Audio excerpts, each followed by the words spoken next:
ধানবাদ জেলার গোবিন্দপুর থানা সংলগ্ন গোবিন্দপুর সাহেবগঞ্জ জাতীয় সড়কে একটি ট্রাকে আগুন লাগার ঘটনায় চাঞ্চল্য ছড়িয়েছে। জানা যায় সকাল 6টার দিকে কয়লা বহনকারী একটি ভারী কয়লা বোঝাই কন্টেনার ট্রাক খুদিয়ার দিকে আসছিল। হঠাৎই বিকট শব্দে বিস্ফোরণ হয়। খবর পেয়ে ঘটনাস্থলে পৌঁছয় দমকল বাহিনী। ট্রাক চালক জানান, গোবিন্দপুর অতিক্রম করার পর খুদিয়া সেতুর কাছে বিকট শব্দ শোনা যায় এবং ইঞ্জিন থেকে ধোঁয়া বের হতে থাকে। এরপর ট্রাক চালক ধীরে ধীরে ট্রাকটিকে একটি নিরাপদ খোলা জায়গায় টেনে নিয়ে যান এবং জলের সন্ধান শুরু করেন।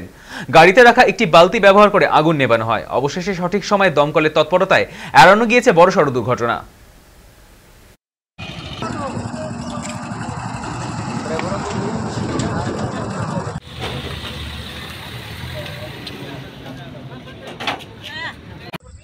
Vale. Sal.